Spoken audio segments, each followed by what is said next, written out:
একটি পুরনো পার্কের বেঞ্চি বিকেলবেলা চারপাশটা একটু নিঝুম।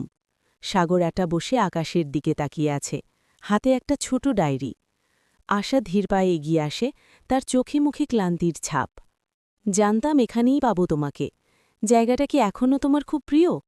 সাগর চমকে উঠে তাকিয়ে আবার দৃষ্টি সরিয়ে নেয়। কিছু কিছু জায়গা কখনো পুরনো হয় না আশা, স্মৃতিগুলো আঁকড়ে ধরে বেঁচে থাকার জন্য একটা আশ্রয় লাগে। আশা দীর্ঘশ্বাস ফেলে পাশে বসে। অথচ মানুষগুলো কত সহজে বদলে যায়, তাই না? আজ ৩ বছর পর দেখা, একবারও মনে পড়েনি আমার কথা? সাগর মনে পড়া আর যোগাযোগ রাখা এক কথা নয়। আমি তো তোমাকে মুক্তি দিয়েছিলাম। আশা গলা ধরে আসে। মুক্তি নাকি অবহেলা?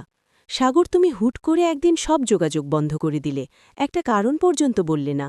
আমি কি এতটাই মূল্যহীন ছিলাম? দৃশ্য ২। সাগর চুপ করে থাকে।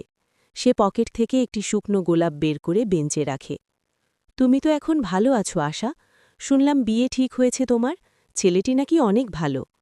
আশা উত্তেজিত হয়ে ওঠে। ভালো আছে কিনা সেটা জানতে চেয়েছ কোনোদিন?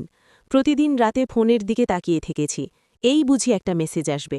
তুমি কি জানো একটা মেয়ের জন্য অনিশ্চয়তা কত বড় শাস্তি?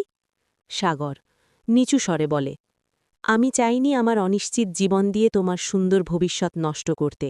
তখন আমার হাতে কোনো কাজ ছিল না, বাবার অসুস্থতা, সব মিলিয়ে আমি নিজেকে খুব একা আর ব্যর্থ মনে করতাম। আশা কান্না ভেজা চোখে বলে, ভালোবাসা মানে কি শুধু সুসময়ে পাশে থাকা? আমি কি তোমার ব্যর্থতার ভাগ নিতে পারতাম না? আমরা কি এক কাপ চা ভাগ করে খেয়ে দিন কাটাতে পারতাম না? তুমি আমাকে সুযোগই দাওনি সাগর, তুমি শুধু নিজের ইগো নিয়ে ভেবেছ। সাগর দাঁড়িয়ে পড়ে, কণ্ঠস্বর কাঁপে। আশা আশা আমি আশা আর কিছু বলতে হবে না। আজ থেকে আমি সত্যিই মুক্ত। তবে তোমার দেওয়া এই নীরবতার উত্তর আমি কোনোদিন পাব না।